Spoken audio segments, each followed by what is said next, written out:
నమస్కారం BTV news కి స్వాగతం. ఈనాటి ముఖ్యాంశాలు. సీఎం చంద్రబాబు అధ్యక్షతన వైద్యారోగ్య శాఖపై సమీక్ష. గేట్స్ ఫౌండేషన్ తో కలిసి వైద్యారోగ్య రంగంలో ప్రభుత్వం అమలు చేస్తున్న సంజీవనితో సహా వివిధ ప్రాజెక్టులపై చర్చ. ప్రజారోగ్య పరిరక్షణకు మెరుగైన విధానాలని అవలంబిస్తూ ప్రజలకు సేవలు అందించాలని సీఎం ఆదేశం. భవానీపురంలోని జోజీనగర్ లో 42 ప్లాట్ల బాధితుల్ని పరామర్శించిన వైసీపీ అధినేత జగన్. భవానీపురంలో ఇటీవల ఇళ్లను కోల్పోయిన 42 కుటుంబాల తరపున అనేక విషయాలను ప్రస్తావించిన జగన్ సుప్రీంకోర్టులో పిటిషన్ పెండింగ్ లో ఉన్నా కూడా పోలీసులు ప్రైవేట్ పార్టీకి మద్దతు తెలుపుతూ ఇళ్లను కూల్చివేశారని ఆరోపణ. ఆరోగ్య వ్యవస్థను పటిష్టత చేసే యోచనలో ముందుకు వెళ్తున్నామని మంత్రి సత్యకుమార్ యాదవ్ వెల్లడి. రాబోయే రోజుల్లో ఫీల్డ్ విజిట్ చేయడం జరుగుతుందని స్పష్టీకరణ. గత ఏడాది కాలంలో ఆంధ్రప్రదేశ్ రాష్ట్ర వక్ఫ్ బోర్డు పనితీరు దేశానికి ఆదర్శంగా నిలిచిందని ఏపీ రాష్ట్ర వక్ఫ్ బోర్డు చైర్మన్ అబ్దుల్ అజీజ్ వెల్లడి. వక్ఫ్ బోర్డు చరిత్రలో తొలిసారిగా ఈ టెండరింగ్ విధానం అమలు చేసి హుండీలు, వాణిజ్య ఆస్తుల ద్వారా గణనీయమైన ఆదాయం సమకూర్చామని స్పష్టీకరణ. ప్రజారోగ్య పరిరక్షణకు మెరుగైన విధానాలని అవలంబిస్తూ ప్రజలకు సేవలు అందించాలని ముఖ్యమంత్రి నారా చంద్రబాబు నాయుడు ఆదేశించారు. ఈ మేరకు అందుబాటులో ఉన్న టెక్నాలజీని వినియోగించుకోవడంతో పాటు నిపుణుల సలహాలను తీసుకోవాలని సీఎం సూచించారు. మంగళవారం రాష్ట్ర సచివాలయంలో వైద్యారోగ్య శాఖపై సమీక్షించారు. ఈ మేరకు గేట్స్ ఫౌండేషన్ తో కలిసి వైద్యారోగ్య రంగంలో ప్రభుత్వం అమలు చేస్తున్న సంజీవనితో సహా వివిధ ప్రాజెక్టులపై సీఎం చంద్రబాబు చర్చించారు.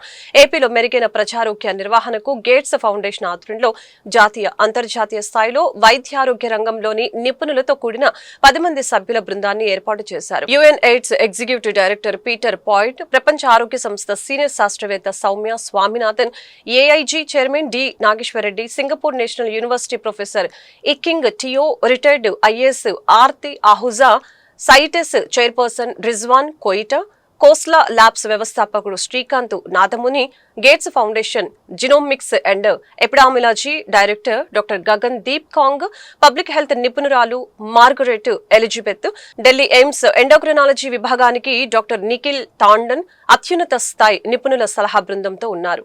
అత్యున్నత స్థాయి నిపుణుల సలహా బృందం సభ్యులు వర్చువల్ గా ఈ సమీక్షకు హాజరయ్యారు. ఈ సందర్భంగా ముఖ్యమంత్రి మాట్లాడుతూ వైద్యారోగ్య రంగంలో వివిధ ప్రమాణాలను అందుకునేలా WHO లాంటి సంస్థలు నిర్దేశించిన అంశాలను అమలు చేస్తున్నామని తెలిపారు. ప్రజల డిజిటల్ హెల్త్ రికార్డుల్ని సంజీవని ప్రాజెక్టు ద్వారా రూపొందిస్తున్నామని చెప్పారు. గేట్స్ ఫౌండేషన్ సహకారంతో కుప్పం, చిత్తూరు జిల్లాలో డిజిటల్ నర్వ్ సెంటర్ ద్వారా ఈ వివరాలను సేకరించి ఇంటిగ్రేట్ చేశామని తెలిపారు. రియల్ టైంలోనే వారి వివరాలను తెలుసుకునేలాగా సంజీవని ప్రాజెక్టు పనిచేస్తుందని ఈ సందర్భంగా తెలిపారు. భవానీపురంలోని జోజీనగర్ లో 42 ప్లాట్ల బాధితుల్ని వైసీపీ అధినేత జగన్ పరామర్శించారు. భవానీపురంలో ఇటీవల ఇళ్లను కోల్పోయిన 42 కుటుంబాల తరపున ఆయన అనేక విషయాలను ప్రస్తావించారు. ఈ సందర్భంగా ఆయన మాట్లాడుతూ సుప్రీంకోర్టులో పిటిషన్ పెండింగ్ లో ఉందని, ఈ నెల 31వ తేదీ వరకు 42 కుటుంబాలకు సుప్రీంకోర్టు ఊరటనిచ్చిందని తెలిపారు. అయితే పోలీసులు ప్రైవేట్ పార్టీకి మద్దతు తెలుపుతూ ఇళ్లను కూల్చివేశారని, 31వ తేదీ వరకు గడువు ఉన్న అధికారం దుర్వినియోగం చేశారని మండిపడ్డారు. ఇల్లు కూల్చేసి 42 కుటుంబాలను రోడ్డు పాలు చేశారని చెప్పారు. 2.17 ఎకరాల విలువ 150 కోట్లకు పైగా ఉంటుందని, 42 కుటుంబాలు 25 ఏళ్లుగా ఇక్కడే ఇల్లు కట్టుకొని ఉంటున్నాయని, వాళ్ల ఇళ్లను ధ్వంసం చేశారని వైఎస్ జగన్మోహన్ రెడ్డి పేర్కొన్నారు. భవానీపురం ఇళ్ల కూల్చివేతలపై సిబిఐ విచారణ జరిపించాలని, ఫేక్ సొసైటీ క్రియేట్ చేసి పేద ప్రజల ఆస్తులపై ఎలా కన్నేశారో తేలాలని వైఎస్ జగన్ తెలిపారు. 25 ఏళ్ల నుంచి ఇక్కడే ఉంటున్నారు. ఒక్కొక్కరికి లోన్లు ఉన్నాయి, 20 లక్షలు 25 లక్షల రూపాయలు బ్యాంకుల్లో రుణాలున్నాయి. వీళ్ళని తీసుకొని పోయి ఇప్పుడు నడు రోడ్డు మీద పెట్టారు. వీళ్ళు బతికేది ఎలా? వీళ్ళ లోన్లు ఎలా తీరుస్తారు? రాష్ట్ర ప్రభుత్వం కనికరం చూపించని ఈ పరిస్థితి నుంచి వీళ్ళ పరిస్థితి మారాలి. వీళ్ళందరికీ కూడా ఇమ్మీడియట్లీ ఇక్కడే గవర్నమెంట్ రావాలి. వీళ్ళకి సంబంధించిన లోన్లన్నీ కూడా గవర్నమెంట్ తన రెస్పాన్సిబిలిటీ కింద గవర్నమెంటే కట్టేట్టుగా తీసుకోవాలి. నష్టపోయిన వీళ్ళందరికీ కూడా ఇక్కడే స్థలాలు ఇస్తారా, లేకపోతే ఇలాంటి స్థలమే ఇంకో చోట ఇచ్చి ఇంకో ఇల్లు కట్టించి వీళ్ళకి న్యాయం చేస్తారా అన్నది గవర్నమెంట్ డిసైడ్ చేసుకోవాలి. చంద్రబాబు నాయుడు గారు గట్టిగా ఒకటే చెప్తా ఉన్నా, అయ్యా చంద్రబాబు, నువ్వు గన ఈ కార్యక్రమం చేయకపోతే రేపొద్దున మా ప్రభుత్వం వచ్చిన తర్వాత, వైఎస్ఆర్సీపీ ప్రభుత్వం వచ్చిన తర్వాత ఖచ్చితంగా చెప్తా ఉన్నాను, ఇదే ఎంక్వైరీ మేమేస్తాం. మిమ్మల్ని కోర్టు ముందర దోషులుగా నిలబెడతాం. నిలబెట్టడమే కాకుండా వీళ్ళందరికీ కూడా బాధితులందరికీ కూడా కంటికి రెప్పలా మేమంతా కూడా కాపాడుకుంటూ వీళ్ళందరూ కూడా ఎవరైతే నష్టపోయినారో ప్రతి ఒక్కరికి కూడా ఆ నష్టంలో ప్రభుత్వం భాగస్వామ్యమై వీళ్ళందరికీ తోడుగా ఉంటుందని చెప్పి బాధితుల తరఫున మీ జగనన్న మాటిస్తా ఉన్నాడు అని చెప్పి ప్రతి బాధితుడికి కూడా నేను చెప్తా ఉన్నాను.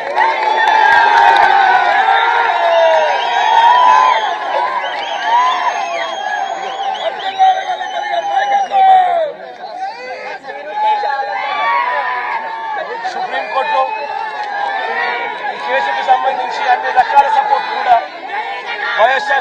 వైఎస్ఆర్సీపీ తరఫున న్యాయానికి సంబంధించిన సుప్రీంకోర్టులో కానీ హైకోర్టులో కానీ వీళ్ళ తరఫున ఆర్గ్యూ చేసే దానికోసం లాయర్ల దగ్గర నుంచి ప్రతి ఒక్కరికి న్యాయం తరఫున ప్రతి ఒక్కరికి కూడా అన్ని రకాల సహాయ సహకారాలు కూడా కొనసాగిస్తామని కూడా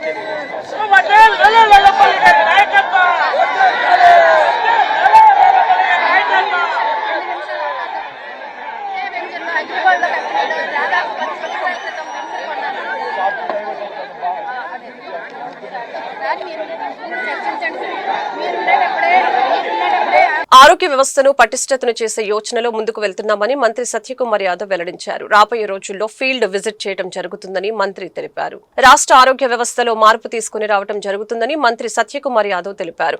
మంగళవారం మీడియాతో మాట్లాడుతూ 10 వ్యాధులను మ్యాపింగ్ చేసి ఎక్స్పర్ట్స్ ఆలోచనలకు అనుగుణంగా ట్రీట్మెంట్ చేయడం జరుగుతుందని వెల్లడించారు. జాతీయ అంతర్జాతీయ ఎక్స్పర్ట్స్ తో ఉండే శాస్త్రవేత్తలు ఈ గ్రూప్ లో ఉన్నారని తెలిపారు. దేశ విదేశాలలో ఉన్న ఈ సైంటిస్టులు వర్చువల్ విధానంలో మొదటి సమావేశానికి హాజరయ్యారని తెలిపారు. వ్యక్తిగత చికిత్స అందించేందుకు ప్రతిష్టాత్మకంగా ఈ ఎక్స్పర్ట్స్ గ్రూప్ పనిచేస్తుందని అన్నారు. ఆరోగ్య వ్యవస్థను పటిష్టత చేసే యోచనలో ముందుకు వెళ్తున్నామని వెల్లడించారు. రాష్ట్ర ఆరోగ్య వ్యవస్థలో ఒక పరివర్తనం ట్రాన్స్ఫర్మేషన్ తీసుకురావడం కోసం గౌరవ ముఖ్యమంత్రి ఒక హై లెవెల్ ఎక్స్పర్ట్ అడ్వైజరీ గ్రూప్ని స్థాపించిన విషయం తెలిసిందే. కమ్యూనికబుల్ డిసీజెస్తో పాటు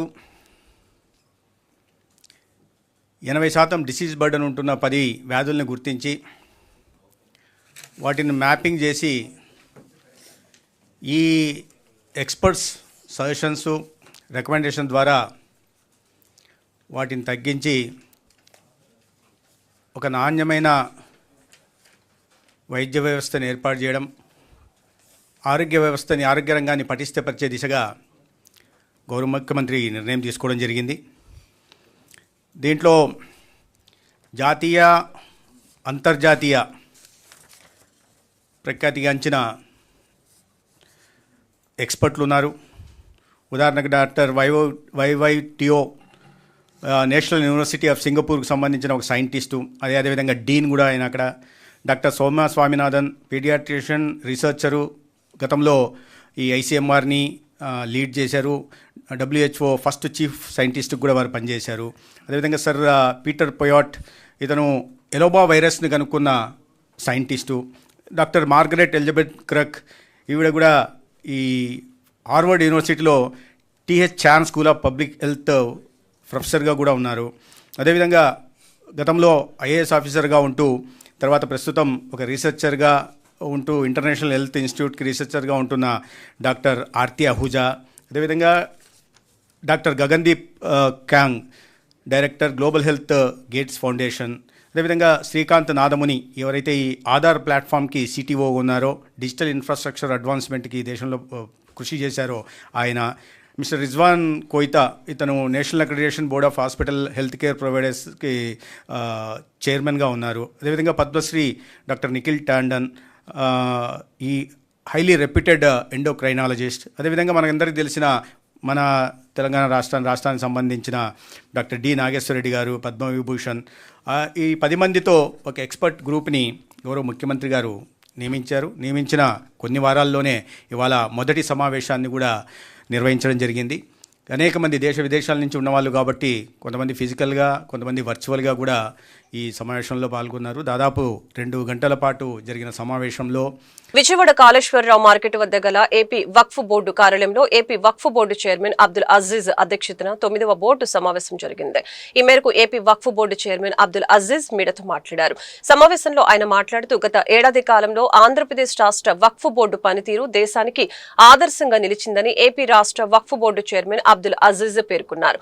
వక్ఫ్ బోర్డు చరిత్రలో తొలిసారిగా ఈ టెండరింగ్ విధానం అమలు చేసి హుండీలు, వాణిజ్య ఆస్తుల ద్వారా గణనీయమైన ఆదాయం సమకూర్చామని తెలిపారు. కంప్లీట్ గా సపోర్ట్ చేస్తూ ఉంది. అందుకోసం ఇవన్నీ ఇంకా చాలా ఉన్నాయి నేను చెప్పాలని, కానీ it's not the time. I will give you entire data మీకు ఇన్ రైటింగ్ ఇస్తాను. సో ఒకటే చెప్తున్నా, వక్ఫ్ భూములు మేము కొనేసుకుంటే ఇప్పుడు కాకపోతే 4 రోజుల తర్వాత మార్చుకోవచ్చు, చుక్కల భూముల్లాగా కాదు. ఇది ప్రజలు అర్థం చేసుకోవాలి. Once Waqf is for ever Waqf. మామూలుగా చుక్కల భూములు గ్రామ కంఠం తీసుకొని 4 రోజుల తర్వాత మనకు పట్టాలు ఇస్తారు, ప్రభుత్వం మళ్ళా ఇస్తుంది. అటువంటిది కాదు ఇది. చాలామంది అమాయకులు కొనారు. అమాయకులు, ఐ నో, చాలామంది అమాయకులు తెలియకుండా అక్కడ ఉండేవాళ్ళు అమ్మేస్తే కొని ఇబ్బంది పడేవాళ్ళు చాలామంది ఉన్నారు. అయితే చాలామంది ల్యాండ్ గ్రాబర్స్ తెలిసి కావాలని ఒక ల్యాండ్ తీసుకోవచ్చు, మనకిక్కడ మజల్ పవర్ ఉంది అని తీసుకునే వాళ్ళు చాలామంది ఉన్నారు. వాళ్ళందరికీ చెప్తున్నా నేను, ఒక్క అంగుళం కానీ మీరు తీసుకోలేరు. తీసుకోవడం కాదు, తీసుకోలేరు. ఏమన్నా తీసుకున్నా అవన్నీ కానీ రిటర్న్ చేయాల్సి వస్తుంది. అందరికి చెప్తున్నా, మీరు భూములు ఎప్పుడైనా కొనాలనుకునేప్పుడు ఒక్కసారి వక్ఫ్ భూములు అని మీకు అనుమానం వచ్చినా ఈ ఆఫీస్తో ఎంక్వైరీ చేసి కొనండి. ఇప్పుడు అన్నీ ఈ పోర్టల్లో అన్నీ రెడీ అయిపోయింది కాబట్టి ప్రతి జిల్లా హెడ్ క్వార్టర్స్లో మొత్తం మా ఆస్తి వివరాలు ఆడ పెడతాం. అలాగనే వెబ్సైట్లో కానీ పెడతాం. మీకు ఏదైనా డౌట్ ఉంటే ఫలానా ఆస్తి అని మీరు చూసుకోవచ్చు. మీరు కొనేసి బాధపడే బదులు కొనక ముందు 1-2 సార్లు చెక్ చేసుకోండి. ఇది దేవుడు ఆస్తులు. అమ్మడానికి నాకు పవర్ లేదు, మార్చడానికి పవర్ లేదు. ఏదైనా ప్రభుత్వం అత్యవసరంగా ఏదైనా ప్రజలకి సేవకి పనికి వస్తాయి, ప్రజలకి ఏదో ఎమర్జెన్సీ అంటే దానికి మాత్రం తప్ప వ్యక్తిగతంగా బోర్డు అమ్మడం, కొనడం, మార్పిడి చేయడం ఇవన్నీ జరగవు. కాబట్టి once Waqf is for ever Waqf. ఎవరు కానీ దయచేసి ఇటువంటి దాంట్లో మీరు ట్రేడ్ చేయొద్దు అని కానీ తెలియదు. తన నియోజకవర్గంలో ప్రజల సమస్యల పరిష్కారం కోసం ప్రత్యేకంగా సుజనా మిత్ర వ్యవస్థను ఏర్పాటు చేసినట్లు పశ్చిమ ఎమ్మెల్యే సుజనా చౌదరి పేర్కొన్నారు. సీఎం ఆదేశాల మేరకు ప్రతి నియోజకవర్గంలో ప్రజా దర్బార్ నిర్వహించాలనే ఉద్దేశంతోనే ప్రత్యేక కార్యక్రమాన్ని ఏర్పాటు చేస్తున్నామని వెల్లడించారు. సమస్యలతో తన కార్యాలయానికి వచ్చే వారికి పార్టీలకు అతీతంగా పరిష్కారం చేస్తానని సుజనా చౌదరి హామీ ఇచ్చారు. విజయవాడ పశ్చిమ నియోజకవర్గంలోని స్థానిక ఎమ్మెల్యే సుజనా చౌదరి ముఖ్యమంత్రి ఆదేశాల మేరకు ప్రజా దర్బార్ నిర్వహించారు. ఈ సందర్భంగా ఆయన ప్రజల నుంచి వినతి పత్రాలు స్వీకరించారు. వారి సమస్యలను అడిగి తెలుసుకున్నారు. ప్రజా దర్బార్ ఏర్పాటుకి ముందే సుజనా చౌదరి తన నియోజకవర్గంలో ప్రజల సమస్యల పరిష్కారం కోసం ప్రత్యేకంగా సుజనా మిత్ర వ్యవస్థను ఏర్పాటు చేసినట్లు వివరించారు. ఈ సుజనా మిత్ర కోఆర్డినేటర్లు గత 15 నెలల నుంచి ప్రతి డివిజన్ లో తిరుగుతూ ప్రజల సమస్యల్ని స్వీకరిస్తూ పరిష్కారం కోసం కృషి చేస్తున్నారని తెలియజేశారు. కార్యక్రమంలో టీడీపీ ఎన్టీఆర్ జిల్లా అధ్యక్షులు నెట్టెం రఘురాం, నాగుల్మీర, పైలా సోమినాయుడు, అడ్డూరి శ్రీరామ్ తో పాటు వివిధ శాఖలకు చెందిన అధికారులు కూడా పాల్గొన్నారు. విద్యాశాఖ మంత్రి నారా లోకేష్ విద్యారంగంలో అనేక విప్లవాత్మకమైన మార్పులు తీసుకువస్తున్నారని తూర్పు నియోజకవర్గ ఎమ్మెల్యే గద్దె రామ్మోహన్ తెలిపారు. తూర్పు నియోజకవర్గ పరిధిలోని 4వ డివిజన్ పరిధిలోని ఏపీఐఐసి కాలనీలో రేగుల అనురాధ మున్సిపల్ ఎలిమెంటరీ స్కూల్లో అంగన్వాడీ స్కూల్ నిర్మాణానికి అనువైన స్థలాన్ని ఎమ్మెల్యే గద్దె రామ్మోహన్ పరిశీలించారు. ఈ సందర్భంగా ఎమ్మెల్యే గద్దె రామ్మోహన్ మాట్లాడారు. ఏపీఐఐసి కాలనీలో నూతనంగా అంగన్వాడీ స్కూల్ ఏర్పాటు చేయడానికి 35 లక్షలను కేటాయించామని అన్నారు. ఈ అంగన్వాడీ పాఠశాలలో అన్ని సౌకర్యాలు కల్పించాలని స్పష్టంగా పేర్కొన్నారని అన్నారు. చిన్నతనం నుంచే మంచి పౌష్టిక విలువలతో కూడిన ఆహారం అందించడం ద్వారా వారు మంచి ఆరోగ్యవంతులుగా తయారు అవుతారనే మంచి ఉద్దేశంతో విద్యాశాఖ మంత్రి నారా లోకేష్ చక్కటి మెనూను సిద్ధం చేశారని చెప్పారు. ఏపీఐసి కాలనీలో అంగన్వాడీ స్కూలు నూతన భవన నిర్మాణం కోసం కార్పొరేషన్ వారు 35 లక్షలు శాంక్షన్ చేయడం జరిగింది. దానిలో వాళ్ళకి అన్ని సౌకర్యాలతో ఒక స్టోర్ రూము, క్లాస్ రూము, అదేవిధంగా కిచెను, వాష్రూమ్స్, అదేవిధంగా బాత్రూమ్స్ ఇవన్నీ కూడా కలిపి నిర్మాణం చేపట్టడానికి పిల్లల యొక్క అభివృద్ధి వాళ్ళు పుట్టిన దగ్గర నుంచి చదువుకుని ఉన్నత స్థితికి వెళ్ళే వరకు కూడా ప్రభుత్వం ప్రధాన బాధ్యతలు తీసుకోవాలని చెప్పి చేసే క్రమంలో ఈ అంగన్వాడీ పిల్లలు ఏదైతే వాళ్ళు చిన్నారులుగా ఉన్నప్పుడు పోషక విలువలతో కూడిన భోజనం పెట్టాల్సిన అవసరం ఉందని చెప్పి ఆ టైంలో ఎదుగుదల కూడా బాగుంటే జీవితాంతం దాని ఉపయోగం ఉంటుందని చెప్పి భావించి ఇవాళ లోకేష్ బాబు గారు చక్కటి మెనూతో పిల్లలకి భోజనం పెట్టడం జరుగుతోంది. అలాంటి వాళ్ళకి అన్ని లోన స్టోర్ రూమ్ వాళ్ళు వచ్చే సరుకులన్నీ కూడా భద్రంగా దాచుకోవడానికి ఎలాంటి పాడవకుండా చూసుకోవడానికి అన్ని సౌకర్యాలతో ఒక బిల్డింగ్ని ఏర్పాటు చేసుకోవడం జరిగింది. అదేవిధంగా ఈ స్కూల్ని అప్గ్రేడ్ చేయాలనే ఆలోచన, అదేవిధంగా ఒక బయట నుంచి ఈ ప్రాంతంలో చదువుకున్న వాళ్ళు దీనికి కావలసిన నిధులు కూడా సమకూరుస్తామని చెప్పి మా కార్పొరేటర్ జాతి సాంబశివరావు చెబుతూ ఉన్నారు. దాని విధానంలో కూడా ఈ స్కూల్నంతా కూడా పైనంతా కూడా బాగు చేసి పిల్లలకి దీని అవకాశం ఉంటే అప్గ్రేడ్ చేయాలనే ఆలోచన కూడా ఉంది 6-7 తరగతులకి. ఆ విధంగా విద్యా విధానంలో అనేకమైన మార్పులు తీసుకొస్తున్న మన యువ మంత్రివర్యులు నారా లోకేష్ బాబు గారికి మనస్ఫూర్తిగా నేను మా నియోజకవర్గం తరఫున కృతజ్ఞతలు తెలియజేస్తూ అంగన్వాడీ పిల్లలకి అత్యంత సౌకర్యవంతమైన బిల్డింగ్ని ఏర్పాటు చేసుకోగలిగినందుకు కొండూరు మండలంలోని కుంటముక్కల గ్రామంలోని డాక్టర్ బిఆర్ అంబేద్కర్ గురుకులం బాలికలు పాఠశాలని మైలవరం ఎమ్మెల్యే వసంత వెంకట కృష్ణ ప్రసాద్ మంగళవారం ఆకస్మిక తనిఖీ చేశారు. విద్యార్థినులతో సరదాగా గడిపారు. తల్లికి వందనం పథకం అందరికీ వర్తింపచేశారా అని ప్రశ్నించారు. అందరికీ ఈ పథకం కింద సొమ్ము జమ చేసినట్లు వారు తిరిగి సమాధానం ఇచ్చారు. ఇక్కడ భోజనం బాగుంటుందా? వారానికి ఎన్నిసార్లు నాన్ వెజ్ భోజనం పెడుతున్నారు? ప్రతిరోజు గుడ్డు ఇస్తున్నారా లేదా అని ప్రశ్నించారు. భోజనం నాణ్యతతో రుచిగా శుచిగా ఉంటుందని విద్యార్థినులు సమాధానం ఇచ్చారు. ఇంకా ఇక్కడ ఏమైనా సమస్యలున్నాయా అని ప్రశ్నించగా విద్యార్థినులు సమస్యలేమీ లేవని చెప్పడంతో అబద్ధం చెప్తున్నారంటూ బాలికలతో మాట కలిపారు. కాలక్రమంతో పాటు ఇటీవల బుడమేరు వరదకు వసతి భవనం శిథిలమవ్వడంతో విద్యార్థినులు తరగతి గదుల్లోనే నిద్రించడం తెలిసి ఎమ్మెల్యే వసంత కృష్ణ ప్రసాద్ చలించారు. వారి సమస్యల్ని తానే చెప్పి వారంలోగా సమస్యల్ని పరిష్కరించడానికి కృషి చేస్తానని హామీ ఇచ్చారు. స్వాతంత్ర్యం వచ్చి అనేక సంవత్సరాలైన నాయ బ్రాహ్మణులకి ఏ రాజకీయ పార్టీ చట్టసభల్లో అవకాశం ఇవ్వలేదని ఆంధ్రప్రదేశ్ నాయ బ్రాహ్మణ సంఘం అధ్యక్షులు ముసిడిపల్లి రమణ ఆవేదన వ్యక్తం చేశారు. గత ప్రభుత్వం 5 సంవత్సరాల కాలంలో నాయ బ్రాహ్మణ కార్పొరేషన్ ని నిర్వీర్యమైపోయిందని, కూటమి ప్రభుత్వం ఏర్పడిన తర్వాత కూడా జీవోలు ఇచ్చినా అమలు కాకపోవడం వలన తమ జాతికి నష్టం వాటిల్లుతుందని తెలిపారు. చట్టసభల్లో తమ గోడు చెప్పుకునేందుకు జనాభా ప్రాతిపదికన ఒక ఎమ్మెల్సీ ఇవ్వాలని కూటమి ప్రభుత్వాన్ని డిమాండ్ చేశారు. ఆంధ్రప్రదేశ్ నాయ బ్రాహ్మణ సంఘం ఆధ్వర్యంలో గాంధీనగర్ ప్రెస్ క్లబ్ లో మీడియా సమావేశం నిర్వహించడం జరిగింది. ఈ సమావేశంలో సంఘం అధ్యక్షుడు ముసిడిపల్లి రమణ, ప్రధాన కార్యదర్శి కరేటి నరసింహారావులు మాట్లాడారు. అనేక సంవత్సరాలుగా వెనుకబడిన వర్గాలుగా ఉన్న నాయ బ్రాహ్మణుల అభివృద్ధికి ప్రభుత్వాలు చిత్తశుద్ధితో పనిచేయడం లేదని తెలిపారు. గత జగన్ ప్రభుత్వంలో నాయ బ్రాహ్మణ కార్పొరేషన్ ఏర్పాటైనా నిధులు కేటాయించకుండా నిర్వీర్యం చేశారని తెలియజేశారు. రాష్ట్రంలో తమ కోసం కమ్యూనిటీ హెల్ప్ లేదని, నేటి వరకు ఒక్క కళ్యాణ మండపం కూడా లేదని ఆవేదన వ్యక్తం చేశారు. తమ గోడు చట్టసభల్లో చెప్పుకునేందుకు జనాభా ప్రాతిపదికన ఒక ఎమ్మెల్సీ అయినా కేటాయించాలని ప్రభుత్వాన్ని కోరారు. వైఎస్ జగన్ ప్రభుత్వంలో వచ్చిన తర్వాత ఆ నాయ బ్రాహ్మణ ఫెడరేషన్ అనే దాన్ని కార్పొరేషన్గా మార్పు చేయడం జరిగింది. అయితే ఫెడరేషన్గా ఉన్నప్పుడు ఫెడరేషన్ ద్వారా అనేకమైనటువంటి జీవోలు కూడా ఆ రోజు ప్రభుత్వం ద్వారా ఇవ్వడం జరిగింది. ఉదాహరణకి నాయ బ్రాహ్మణులకి ప్రభుత్వం నిర్మించే షాపింగ్ కాంప్లెక్స్ల్లో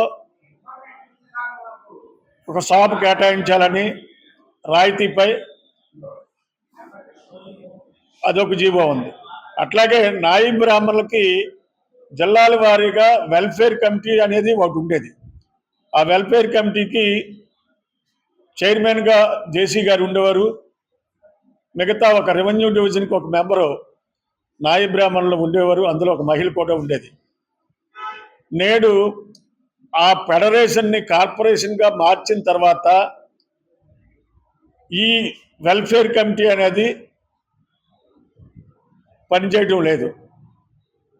మేము కోరేది ఏంటంటే నాయ బ్రాహ్మణుల డెవలప్మెంట్ వెల్ఫేర్ కార్పొరేషన్ అనేది పెట్టారు కాబట్టి దాంట్లో కూడా ఈ జీవోలన్నీ అమలు చేయాలని చెప్పేసి ప్రధానమైనటువంటి డిమాండ్ ఒకవేళ అమలు చేయలేనట్లయితే తిరిగి కార్పొరేషన్ని ఫెడరేషన్గా మార్పు చేస్తే సహకార చట్టంలో ఉన్నటువంటి ఫెడరేషన్ని కంపెనీల చట్టంలో తీసుకొచ్చారు. సహకారం చట్టంలో ఉండేటప్పుడు ఆ సహకార చట్టం ద్వారా మా వాళ్ళకి ఆర్థికంగా ఎంతో ఉపాధి జరిగేది. ఇన్స్ట్రుమెంటు ₹1,00,000 ఉంటుందండి. ₹1,00,000 కూడా అదే గవర్నమెంట్ మాకు సబ్సిడీ లోన్ ఇస్తే ఒక ₹50,000 సబ్సిడీ కట్టుకుంటాం. ఒక 50,000 కూడా మాకు ఇది అవుతుంది. కాబట్టి ప్రభుత్వం వారు కూడా అలాగ మాకు ఉపాధి కల్పిస్తే బాగుంటుందండి మా వాయిద్య కళాకారులకి.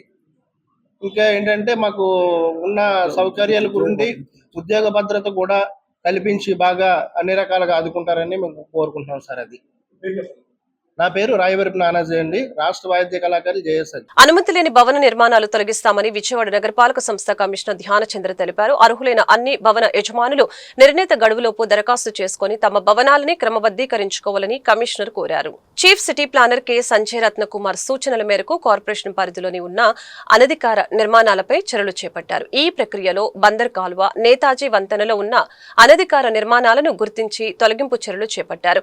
ఈ సందర్భంగా కమిషనర్ మాట్లాడారు. విజయవాడ మున్సిపల్ కార్పొరేషన్ పరిధిలో ఏవైనా అనధికార నిర్మాణాలు లేదా భవన మార్పులు అనుమతులు లేకుండా చేపడితే వాటిపై తక్షణ చర్యలు తీసుకోవాలని విఎంసీ టౌన్ ప్లానింగ్ బృందం నిరంతర పరిశీలన చేపట్టాలని తెలిపారు. అనధికార నిర్మాణాలను గుర్తించి తొలగించే కార్యక్రమం కొనసాగిస్తుందని తెలిపారు. కావున నగర ప్రజలు తమ నిర్మాణాలు అనుమతులతోనే చేపట్టవలెనని, లేని పక్షంలో విధి నిర్వహణ చర్యలు తప్పవని ఈ సందర్భంగా తెలియజేశారు.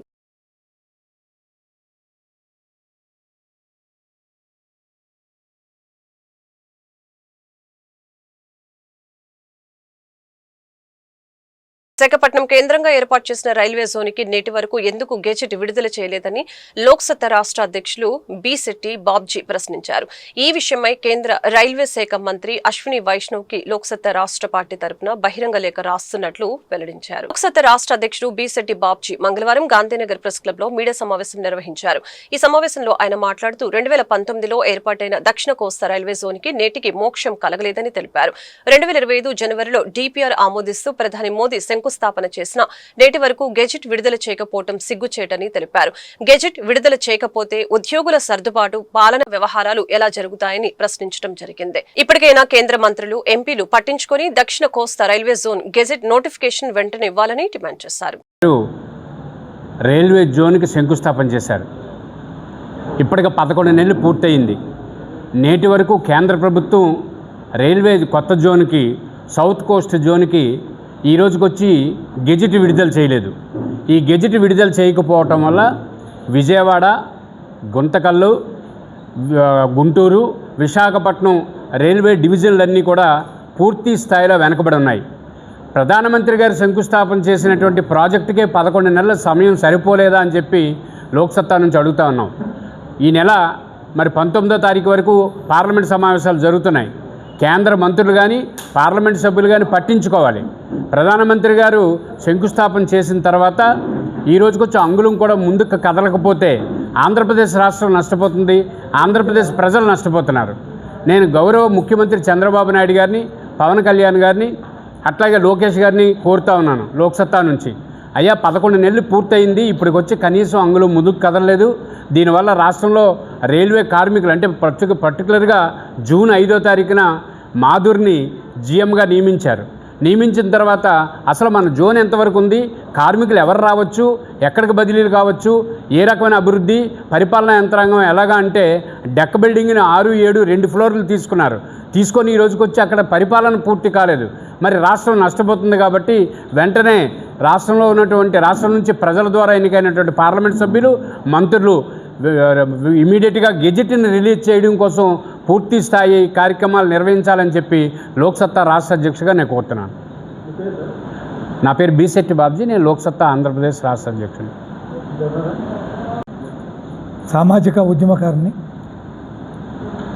ముఖ్యంగా 2014లో విభజన చట్టంలో పెట్టిన అంశాన్ని ఇప్పుడు దాకా కూడా అమలు జరగకపోవటం, బాబ్జీ గారు చెప్పినట్టు అది జరగడానికి కూడా ఇన్ని అడ్డంకులుగా క్రియేట్ ఉంటాం. దానికి ముఖ్యంగా మన పార్లమెంట్ సభ్యులు అప్పటి నుంచి ఇప్పుడు దాకా ఎన్నికైన పార్లమెంట్ సభ్యులు కానీ, ఇప్పుడు పార్లమెంట్ సభ్యులు కానీ చాలా తీవ్రంగా వాళ్ళు ముందుకు నడవాల్సిన బాధ్యత ఉంది. ఆ బాధ్యతని కంపల్సరీ నెరవేర్చి కేంద్ర ప్రభుత్వంపై ఒత్తిడి తీసుకొచ్చి దాన్ని నెరవేర్చాల్సిన బాధ్యత ఉందనేది ముఖ్యంగా హెచ్చరిస్తున్నాం. తర్వాత ఇవాళ ముఖ్యంగా మనం భారతీయులందరం కూడా ఒక జాతీయ పండుగగా సహకార బ్యాంకుల రాజ్యాంగబద్ధంగా ఇచ్చిన స్వేచ్ఛను తుంగలో తొక్కుతూ ఆర్బీఐ పరిధిలోకి తీసుకుని రావాలని కేంద్ర ప్రభుత్వం దుర్మార్గమైన చట్టాలు తీసుకువచ్చిందని Andhra Pradesh cooperative urban banks credit societies federation limited president Chitturi Ravindra, general secretary Chalasani Raghavendra Rao ఆరోపణలు చేశారు. సహకార బ్యాంకుల డైరెక్టర్లకు అర్హతలు నిర్ణయించే అధికారాన్ని రిజర్వు బ్యాంకుకు కట్టబెట్టడం దుర్మార్గమని తెలిపారు. Andhra Pradesh cooperative urban banks credit societies federation ఆధ్వర్యంలో గాంధీనగర్ ప్రెస్ క్లబ్ లో మంగళవారం మీడియా సమావేశం నిర్వహించడం జరిగింది. ఈ సమావేశంలో federation president Chitturi Ravindra, general secretary Chalasani రాఘవేంద్రరావులు పాల్గొని మాట్లాడారు. 2020లో హఠాత్తుగా సంప్రదింపులు కూడా లేకుండా బ్యాంకింగ్ రెగ్యులేషన్స్ మార్పులు చేశారని తెలిపారు. సహకార బ్యాంకులు అనే పదాన్ని బ్యాంకింగ్ కంపెనీగా మార్పు చేశారని తెలిపారు. ఆర్బీఐకి అనుగుణంగా అనేక మార్పులు చేసుకుంటూ ఉన్న సహకార బ్యాంకుల స్వేచ్ఛకు భంగం వాటిల్లే విధంగా కేంద్రం చట్టాలను తీసుకువచ్చిందని తెలియజేశారు. వెంటనే కేంద్రం తీసుకున్న నిర్ణయాలను ఉపసంహరించుకోవాలని అన్నారు. కార్యక్రమంలో federation vice president Sheikh Abdul Jilani తదితరులు పాల్గొన్నారు. రాజానగరం మాజీ శాసనసభ్యులుగా కూడా పనిచేశారు. వారు కాకినాడ కోఆపరేటివ్ టౌన్ బ్యాంక్ చైర్మన్గా ఉన్నారు. విశాఖపట్నం కోఆపరేటివ్ బ్యాంక్కి నేను డైరెక్టర్గా ఎన్నికైన రోజున అంతా కలిపి మా కార్యకలాపాలు 100 కోట్లు ఉన్నాయి. ఇవాళ 8,400 కోట్ల రూపాయలకి మా కార్యకలాపాలు పెరిగినాయి. మేము ప్రొఫెషనల్స్ అంటారు, లేకపోతే నిపుణులు అంటారు, కాదు మాకు తెలియదు. వారి డెఫినేషన్ ప్రకారం మేము ఎవరు నిపుణులు కాకపోవచ్చు రేపు. అంటే వారు ఎవరిని ఉంచాలనుకుంటే వారిని ఉంచుతాము, ఎవరిని తీసేయాలనుకుంటే వారిని తీసేయాలంటే ఇది రిజర్వ్ బ్యాంకు లేకపోతే కేంద్ర ప్రభుత్వం యొక్క దయాదాక్షిణ్యాల మీద నడిచేటువంటి సంస్థలు కాదు. అందుకని ఈ సందర్భంగా మేము కూడా నిర్ణయించాం, మన రాష్ట్రంలో ఉన్నటువంటి అర్బన్ బ్యాంకుల సర్వసభ్య సమావేశాలని జరపాలని, ప్రభుత్వం చేసినటువంటి చర్యని ఖండిస్తూ తీర్మానాలు చేయాలని నిర్ణయం చేశాం. ఈ చట్టాలను ఉపసంహరించుకోవాలని, రిజర్వ్ బ్యాంకు చేసేటువంటి ఏకపక్ష నిర్ణయాలన్నింటినీ ఖండిస్తూ కూడా మేము నిర్ణయాలు చేయటం అనేటువంటిది జరిగింది. అట్లాగే అర్బన్ బ్యాంకుల జాతీయ సమాఖ్య ద్వారా కూడా ఈ అంశాలని, ఎందుకంటే దేశమంతా ఒకేసారి కొంత గందరగోళాన్ని సృష్టించడానికి ఇట్లాంటివి ఉపయోగపడింది. ఇది ప్రజల యొక్క వార్తలు ముగించే ముందు ముఖ్యాంశాలు మరొకసారి. సీఎం చంద్రబాబు అధ్యక్షతన వైద్యారోగ్య శాఖపై సమీక్ష. గేట్స్ ఫౌండేషన్ తో కలిసి వైద్యారోగ్య రంగంలో ప్రభుత్వం అమలు చేస్తున్న సంజీవనితో సహా వివిధ ప్రాజెక్టులపై చర్చ. ప్రజారోగ్య పరిరక్షణకు మెరుగైన విధానాలని అవలంబిస్తూ ప్రజలకు సేవలు అందించాలని సీఎం ఆదేశం. భవానీపురంలోని జోజీనగర్ లో 42 ప్లాట్ల బాధితుల్ని పరామర్శించిన వైసీపీ అధినేత జగన్. భవానీపురంలో ఇటీవల ఇళ్లను కోల్పోయిన 42 కుటుంబాల తరపున అనేక విషయాలను ప్రస్తావించిన జగన్. సుప్రీంకోర్టులో పిటిషన్ పెండింగ్ లో ఉన్నా కూడా పోలీసులు ప్రైవేట్ పార్టీకి మద్దతు తెలుపుతూ ఇళ్లను కూల్చివేశారని ఆరోపణ. ఆరోగ్య వ్యవస్థను పటిష్టత చేసే యోచనలో ముందుకు వెళ్తున్నామని మంత్రి సత్యకుమార్ యాదవ్ వెల్లడి. రాబోయే రోజుల్లో ఫీల్డ్ విజిట్ చేయడం జరుగుతుందని స్పష్టీకరణ. గత ఏడాది కాలంలో ఆంధ్రప్రదేశ్ రాష్ట్ర వక్ఫ్ బోర్డు పనితీరు దేశానికి ఆదర్శంగా నిలిచిందని ఏపీ రాష్ట్ర వక్ఫ్ బోర్డు చైర్మన్ అబ్దుల్ అజీజ్ వెల్లడి. వక్ఫ్ బోర్డు చరిత్రలో తొలిసారిగా ఈ టెండరింగ్ విధానం అమలు చేసి హుండీలు, వాణిజ్య ఆస్తుల ద్వారా గణనీయమైన ఆదాయం సమకూర్చామని స్పష్టీకరణ. ఈ వార్తలు ఇంతటితో సమాప్తం. మరొక బులెటిన్లో మళ్ళీ కలుద్దాం. నమస్కారం.